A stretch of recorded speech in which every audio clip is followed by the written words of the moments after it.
Hi, I'm Johnny and you're watching the Hexy Beast, and on today's episode I'm going to be doing a solo review of this game right here, Zuuli.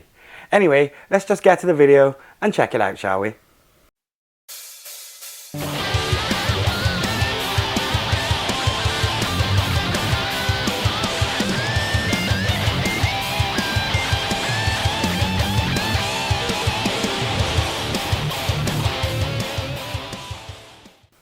Okay, so let's get a little look at the back of the box, shall we?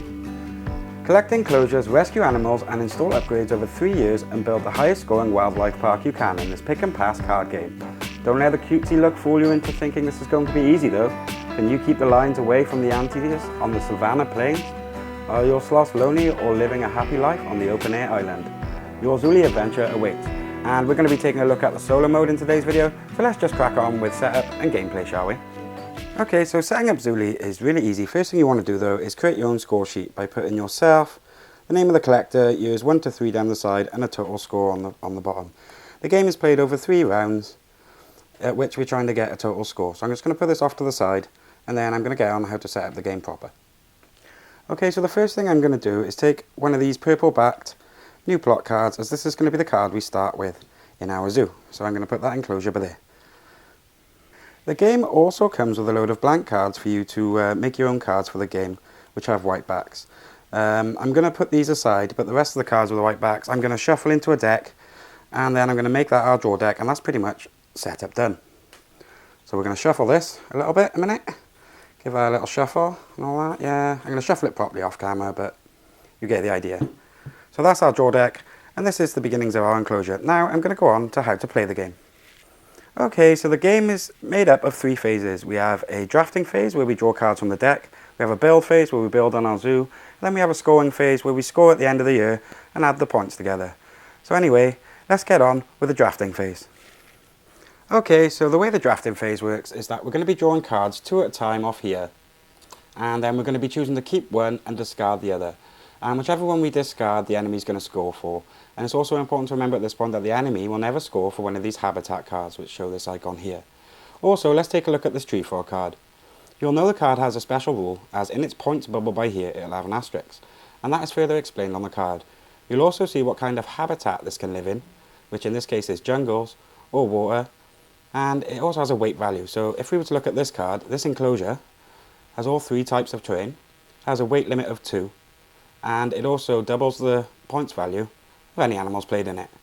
But right now, I think it would actually be more advantageous for us to take this tree frog.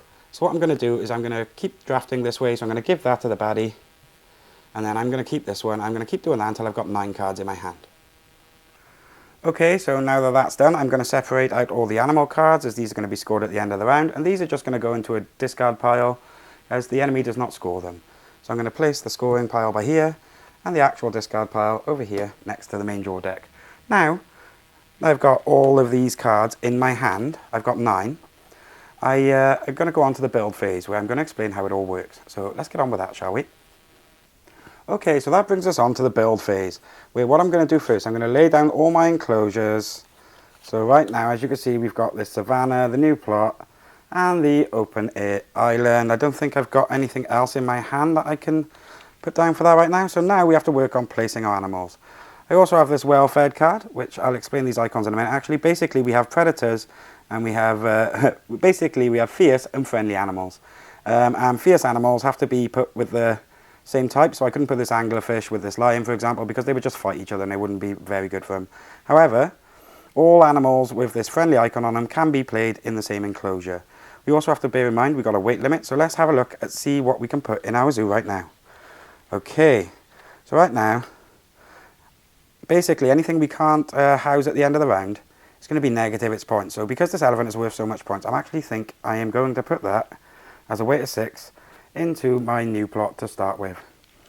Then what I think I'll do is I'll play this well-fed card onto this savannah, so that I can now put this lion with any other card that it might need to in there. And right now it's worth 3, we have a weight of 8. So what I'm actually going to do is I'm going to put this line in here, which will, score space required is -1 if kept with at least one of the lions. So it's going to weigh less if I can put other lines with it. And because we've got that well fed, I'm going to be able to play this giraffe with it as well. So that's now 7 of our 8 weight limit. And that means now we've got this enclosure of 2, which I can put these 2 tree frogs in. Wait there, can I? Yes, I can. So I can put these 2 tree frogs in, and if they're both in jungle and water habitat, their value is doubled. So they take up 2 weight in here, but because we've got the habitat of both the jungle and the water, that means they're both actually worth 2 points each. So that's going to be that. But we do have 1 card left over, which is this anglerfish. So I'm going to explain how that affects us in the scoring phase now as we move on. Okay, so now we're on to our own scoring phase, so let's count up our points. We have 5 points from our elephant, because that's times 1. We have, also bear in mind with a new plot, it has to be full to score, but luckily the elephant weighs 6, so we have got that, so we got 5 points there.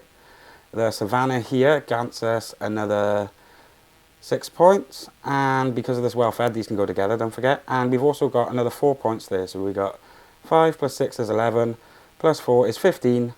But don't forget, we got this, which we have to discard, which is going to be minus 2. So we have 15 minus 2 for a grand total of 13 for the first round. Okay, so we've got 13 in round 1. Let's see what our enemy scores. And also remember, in round 1, they're actually going to score for all for plains habitat requirements, which is these yellow ones. So we've got plains, jungles, and water. And right now, so that means we've got 1, 2, 3, 4 for that one. 1, 2, 3, 4 for that one, so that's 8, 10, 11, and 13 for the enemy. So the enemy is actually drawn with us in year 1. The enemy doesn't actually need to discard anything either, so this is an interesting first year. So anyway, let's just get on with our drafting phase for year 2, where we actually end up with 1 less cards, where we draw until we got 8 cards in our hand. Catch you there. Okay, so I've just done my draw phase, and I now have 8 cards in hand, and that brings us back onto the build phase for year 2. So let's have a look. We're going to put this vivarium there. We've got a holding pen. That's a couple more enclosures. We also have this another open air island, which might come in handy for us. We've also got these 2 attachments, and looking at what we've got out here, I don't really need to attach them to anything. What I might do, because we can only have 1 attachment, so we can't attach it here, is I got a feeling I'm going to have to discard that. But what I am going to do is I am going to see what animals we've got to play a minute. Let's get these out of the way a sec. So we need to house this crocodile in either the plains or the water. We've got the jungles for the sloth. Doesn't score if it's on its own. And we've also got an elephant that needs to be in the either the plains or the jungle. So let's have a look what we've got here. Okay, so we can add greens to something, and I think what actually might be doing is, based on what we've got here, is I'm going to actually put this elephant in the holding pen. And the thing is about the holding pen is it's not actually going to score points. So let's take this elephant and put it in the holding pen, because it's better than losing 5 points at the end. We've now got these 2 habitats. The sloth is not going to score by keeping itself alone. And the crocodile is just going to have to go in this vivarium, where it is actually going to be worth double points. So as we can see, we've finished our build phase. We've got this well-fed card left over, which I might actually put into the vivarium, just in case we end up moving something around in year 3. And then this greenhouse card isn't really any use to me, because I can't attach it to anything, and the place I could have attached it over there is already got an attachment, so that's just going to get discarded this round. So now let's move on to the scoring phase. Okay, so now it's time to score for year 2, and we're not going to be scoring for this elephant because it's in a holding pen, and we're not going to score for this sloth because it's by itself. So that's going to be 5, 11, 15, plus 6 over here because it's times 2 is going to be 21. Okay, so now let's see what the collector has scored for us this round. And remember, this time it's going to be jungles that score extra. So we're going to have 1, 2, 3, 4, 5, 6, 7, 8, 9, 10, 11, 12, 13, 14, 15, 16, 17, 18, 19, and we got 22. So that's 22 versus our 21. So he's actually 1 point ahead of us now. Okay, so that brings us to the end of round 2. And the other thing to remember now is that if we were going to continue to play into round 3, that we would also have to score an extra point for the water habitat. But anyway, I think you've seen how the game is played. I'm not going to finish the game here, so let's get back to the table and tell you what I think, shall we? Okay, so that brings us on to the part of the video where it's time for me to tell you what I think. And first of all, let's get on to the subject of aesthetics, where I've decided to actually give this one a 7 out of 10. I do quite enjoy the art on the cards, and I think it's nice and colourful, and I think it's a good idea that they did include cards for you to make your own in. I was thinking about putting my cat in the game actually, but I also think that aesthetically it is quite young. It's very much a sort of kids sort of art style, but I think that just kind of makes the game more playable with kids. And I know some people might find it quite divisive, but I personally don't have a problem with it. But for that reason, I've decided to give it a 7 out of 10 for aesthetics. Now, let's move on to gameplay. Okay, so now that brings us on to the gameplay section of the video, and for this one I've decided to give it an 8 out of 10. This is mainly because I really enjoyed the engine building aspect of it, and I also found that the solo AI was actually very simple and easy to operate. I really like the idea of drafting by taking one card at a time and giving the other one to the enemy. I also find that it has quite a nice quick play time, so I can kind of squeeze it in between other games. It's also got that really nice, easy to pick up and teach kind of aspect to it. I have played a few multiplayer games of this, where I found my non-gamer friends actually found it really easy to pick up, and they actually quite enjoyed it and asked me to play again. So for that reason, that's why it's got an 8 out of 10 for gameplay. Now, let's move on to the accessibility. Okay, so that brings us on to accessibility, and in this one it's scored an 8 out of 10. I'm telling you, it would have scored a 9 out of 10 if it actually came with a score pad, but because it didn't, it actually lost the point. I think it's actually a really easy to teach game. It's really easy to understand. Everything is very much visually represented really well. All the text is easy to read.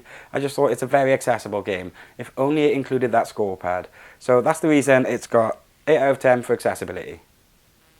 Okay, so that gives Zuuli a total score of 7.6 out of 10, which is a perfectly respectable score for me.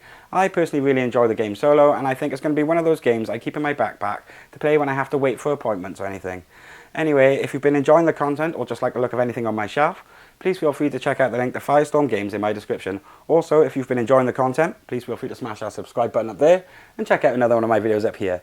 Anyway, I've been Johnny, you've been watching the Hexy Beast, thank you for watching, and most of all, stay Hexy everyone!